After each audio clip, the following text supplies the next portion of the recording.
What's your plan for getting through that cast iron? A friend of mine's got a torch, and he's confident that he could actually cut through this cast iron.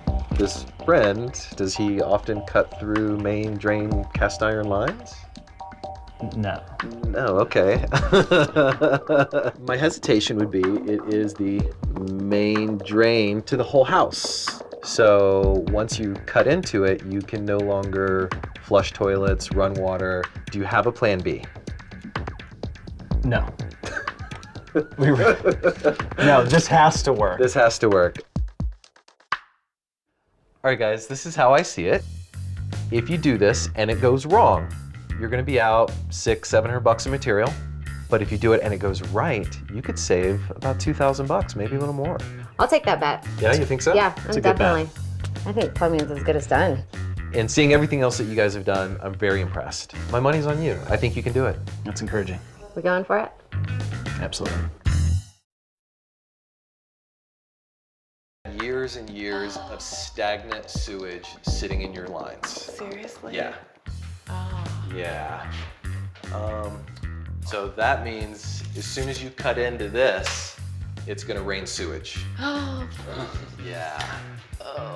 Oh, that is the grossest thing I have ever heard. Like, I can't believe that's been up there all this time. It's gonna be gross. It's gonna be disgusting. So now, is this a job that we can tackle? I would not touch this myself. Right, Yeah. right, okay. Got a level? I got a level, and we'll find out soon enough. Do you have a right? laser level? No, I don't. All he has currently is a 6-foot level, and this is about a 10-foot span from wall to wall. Judges are gonna come through here, and that's something they're really gonna check for. Okay. If they feel the floor sloping down or rising up, they're gonna ding you and you're gonna lose money on this deal.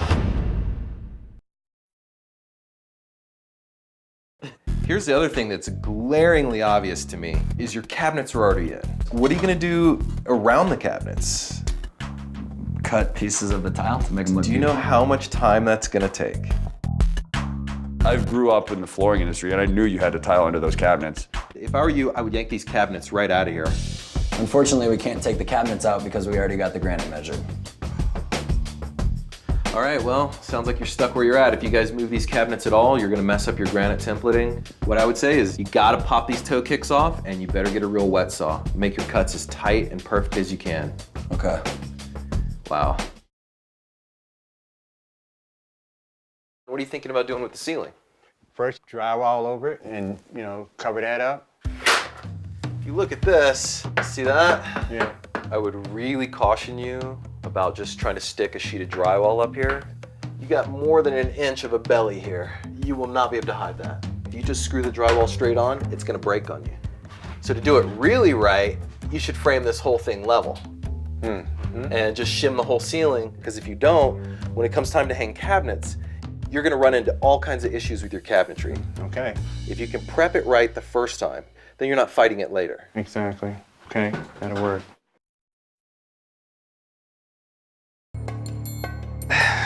It's load bearing. This wall is holding up your roof. This wall goes through the middle of the house.